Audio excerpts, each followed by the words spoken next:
Normas internacionales de contabilidad. Las normas internacionales de contabilidad son un conjunto de estándares, con el fin de establecer cómo deben presentarse los estados financieros, desde lo que debe presentarse hasta la forma en que debe presentarse. Estas normas fueron emitidas por el IASC. Las nuevas formas de contabilidad emitidas por este comité ahora son conocidas como Normas Internacionales de Información Financiera. A continuación listaremos las normas internacionales de contabilidad vigentes.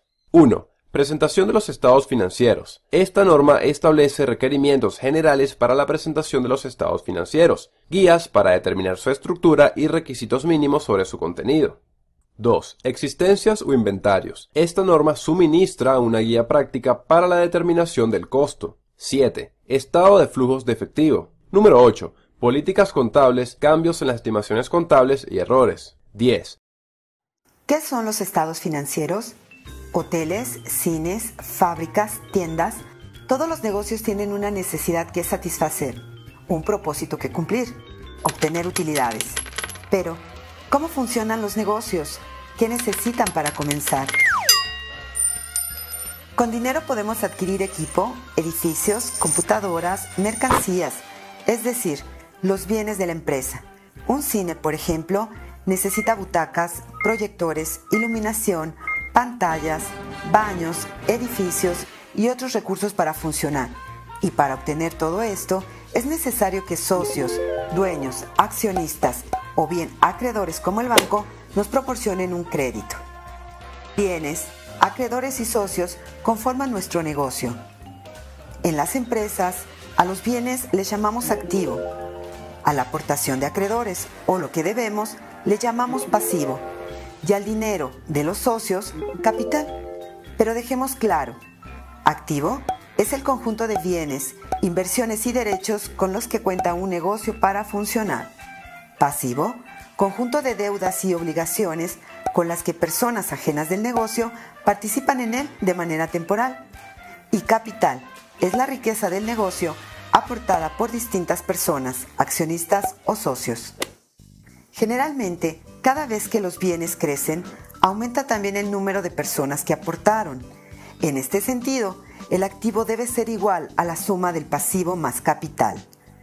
Nuestro negocio funciona al fin y a cada movimiento que realizamos, es decir, comprar, vender y pagar, le llamamos operaciones, cuantificables en dinero, y aquí comienza la segunda fase de nuestro negocio. Todas estas operaciones generan información, la cual es importante registrar para la toma de decisiones. Al registro de ellas le llamamos contabilidad. Esta información se presenta a través de documentos llamados estados financieros. Los dos principales son el balance general y el estado de resultados. Veamos para qué sirve cada uno de ellos y qué contienen. Con el balance general podemos conocer los bienes de la empresa y de dónde se obtuvieron, es decir, activo, pasivo y capital. De entrada, nos permite saber cómo están distribuidos los bienes y qué ciclo llevan. Para entenderlo, podemos recordar el ciclo del agua: evaporación, precipitación y distribución en ríos, lagos o mares, donde inicia una y otra vez. Así, con el dinero se compra mercancía o insumos, se vende al contado para obtener dinero y comprar nuevamente mercancía. El ciclo también puede incluir una venta a crédito, en donde yo tengo una cuenta por cobrar. En este sentido, a los bienes que se recuperan antes de 12 meses los llamamos activo circulante, y a los bienes que no circulan tan rápidamente los conocemos como activos fijos, es decir, tenemos edificio, mobiliario, equipo de cómputo y también tenemos otros activos que, si bien no son físicos, tienen un valor: instalaciones, adaptaciones, patentes y marcas y software, llamados activos intangibles. Por otro lado, tenemos el pasivo y el capital. El primero se clasifica según la forma en que se obtuvo. Si la deuda se pagará hasta en un año, la llamamos de corto plazo. Si es a más de un año, la llamamos de largo plazo. Y capital refleja el éxito del negocio, es decir, su utilidad. Pero cuidado, el éxito de las empresas fluctúa entre las ganancias y las pérdidas, resultados que deben formar parte de su contabilidad. Estos triunfos y descalabros por decirlo de alguna forma, aparecen en el estado de resultados. Entonces las ganancias se reflejan en los ingresos provenientes de las entradas en el caso de un cine, o el hospedaje si se tratara de un hotel, consultas en un hospital o la venta de autos en una industria automotriz. De estas ganancias registradas, cabe decir que no todo lo que brilla es oro. ¿Por qué? Porque hay que pagar el valor de las mercancías vendidas y de las existentes en el almacén, llamados costo de ventas. Gastos adicionales como servicio de luz, agua, mantenimiento, así como pagar al personal. Al final, nos daremos cuenta que no todos los ingresos son ganancias. Entonces, podemos calcular la utilidad neta de la siguiente manera. Al monto total obtenido de las ventas, restamos el costo de ventas. Obtenemos así la utilidad bruta. A su vez, si a esta le quitamos los gastos adicionales derivados de prestar un servicio, el resultado es la utilidad de operación, a la cual basta con deducir los impuestos para conseguir la utilidad neta. Esta es nuestra ganancia, que si decidimos llevarla al negocio, formará parte del capital. Es así como podemos formarnos una idea de cómo funcionan los negocios a través de los estados financieros básicos y la relación que existe entre ambos. Ahora podemos tomar decisiones, pues sabemos cómo se conforma la empresa y el éxito que hay. ¿Qué es? Las normas internacionales de información financiera, IFRS por sus siglas en inglés, son el conjunto de estándares internacionales de contabilidad promulgadas por el International Accounting Standards Board, que establece los requisitos de reconocimiento, medición, presentación e información a revelar sobre las transacciones y hechos económicos que afectan a una empresa y que reflejan en los estados económicos. ¿Cómo se fundaron? El Comité de Normas Internacionales de Contabilidad fue fundado en el año 1973, después de una conferencia llevada a cabo en Sydney en 1972. El IAC se formó a través de un acuerdo celebrado por las organizaciones contables profesionales de Australia, Canadá, Francia, Alemania, Japón, México, los Países Bajos, el Reino Unido, Irlanda y los Estados Unidos de América. Entre el año 1973 y 2001, la cantidad de organizaciones contables que eran miembros del IASC aumentó más de 140. Estas organizaciones contables representaban a más de 100 países, incluso China, representada por su organización contable desde el año 1997.